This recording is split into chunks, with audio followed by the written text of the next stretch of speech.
ہمارے چینل میں خوش آمدید۔ تو چلیے شروع کرتے ہیں آج کی کہانی۔ میں اس وقت غم اور صدمے سے نڈھال پڑی ہوئی تھی۔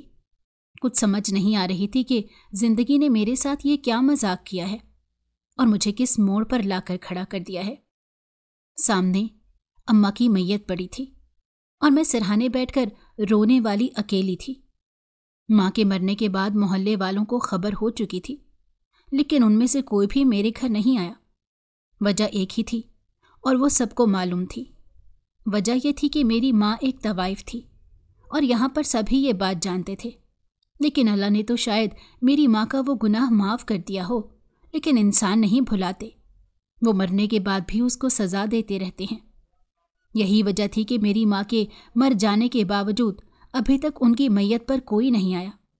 میں اکیلی سرہانے بیٹھی آنسو بہا رہی تھی اور اماں کی طرف دیکھتی جا رہی تھی۔ مجھے سمجھ نہیں آ رہی تھی کہ میں اکیلی اماں کی تدفین کے انتظامات کیسے کروں۔ میں کس طرح اماں کو قبر تک لے کر جاؤں۔ میرا تو کوئی رشتہ دار بھی نہیں تھا اور نہ ہی میں کسی کو جانتی تھی۔ پھر آخر یہ کیسے ممکن ہوگا؟ یہی سوچ کر بے بسی سے میں اور نڈھال ہو چکی تھی اور سمجھ نہیں آ رہی تھی کہ کس سے مدد مانگوں۔ اماں نے تو کبھی مجھے زمانے کی گرم سرد ہوا تک لگوائی نہیں تھی اور نہ ہی مجھے کبھی گھر سے باہر نکلنے دیا تھا۔ پھر اب جب اماں مر چکی تھی اور مجھے یہ سارے انتظامات دیکھنے تھے تو سمجھ نہیں آ رہی تھی کہ کیسے گھر سے باہر نکلوں، لیکن اب کچھ نہ کچھ تو کرنا ہی تھا اور کسی نہ کسی طریقے سے تو اماں کی تدفین کا انتظام کرنا تھا، ورنہ یہ سب کیسے ممکن ہوتا۔ اسی سوچ نے مجھے اٹھنے پر مجبور کر دیا اور میں ہمت کر کے باہر آئی اور اپنے ساتھ والے ہمسایوں کا جا کر دروازہ کھٹکھٹایا اور ان سے مدد کی اپیل کی، لیکن انہوں نے صاف کہہ کر منع کر دیا اور کہا کہ ہم تمہارے ناپاک گھر میں نہیں آ سکتے، اسی لیے تم یہاں سے جاؤ۔ باری باری کر کے میں نے ساری گلی کے دروازے کھٹکھٹا دیے، لیکن کسی نے بھی میری مدد کرنے کی حامی نہیں بھری۔ بے بسی کے مارے میری آنکھوں میں آنسو آ گئے تھے اور میں مدد طلب نظروں سے اوپر آسمان کی طرف دیکھ رہی تھی، جیسے اب اللہ کی طرف سے ہی کسی مدد کا آسرا ہوگا، کیونکہ انسانوں نے تو مجھے دھتکار دیا تھا اور میری مدد کرنے سے انکار کر دیا تھا۔ پھر اب یہ کیسے ممکن ہوتا کہ میں اپنی ماں کی تدفین کے انتظامات کرتی؟ اسی اثنا میں مجھے اپنی ماں کی بات یاد آ گئی تو میں سوچ میں پڑ گئی۔ ماں نے جو کہا تھا مجھے وہی کرنا تھا، لیکن وہ کرنے کے لیے بھی مجھے کسی کا ساتھ چاہیے تھا اور میں اسی ساتھ کو ڈھونڈ رہی تھی۔ ماں کی میت اس وقت اکیلے گھر میں پڑی تھی اور میں گلی میں بے سر و سامانی کی عالم میں کھڑی تھی اور سوچ رہی تھی کہ اپنی مدد کے لیے کس کو لے کر جاؤں، جبکہ یہاں پر کوئی بھی میری مدد کرنے کو تیار نہیں تھا۔ ہر ایک کو خدا بھولا ہوا تھا، ہر ایک کو اپنا مرنا بھولا ہوا تھا کہ اسی اثنا میں مجھے سامنے ایک فقیر نظر آیا۔ وہ فقیر چلتا ہوا جگہ جگہ سے مانگ رہا تھا۔ اس نے جو یوں مجھے ہر ایک کا دروازہ کھٹکھٹا کر مدد مانگتے دیکھا تو مجھ سے پوچھنے لگا، آخر کیا بات ہے؟ تم کس سے مدد مانگ رہی ہو اور کیوں مانگ رہی ہو؟ میں اس وقت بے بسی کی انتہا پر تھی اور دل کو گہرا صدمہ لگا ہوا تھا۔ میں نے اس کے پوچھنے پر اسے سب کچھ سچ سچ بتا دیا تھا۔ وہ سن کر افسوس کا اظہار کرنے لگا اور کہنے لگا، اگر تم برا نہ مانو تو میں تمہاری مدد کرنے کے لیے تیار ہوں۔ میرے لیے اتنا ہی غنیمت تھا کہ اماں کی چارپائی کو کوئی قبرستان تک لے جانے میں راضی ہو گیا اور پھر اس فقیر کی مدد سے میں اماں کو قبرستان لانے میں کامیاب ہو گئی۔ لیکن ابھی مجھے کچھ دیر یہاں پر انتظار کرنا تھا، کیونکہ ابھی وہ وقت نہیں ہوا تھا جس کے بارے میں اماں نے کہا تھا، اور جب تک وہ وقت نہ ہو جاتا میں تب تک یہاں سے ہل بھی نہیں سکتی تھی۔ مجھے انتظار کرتے ہوئے کافی وقت ہو گیا۔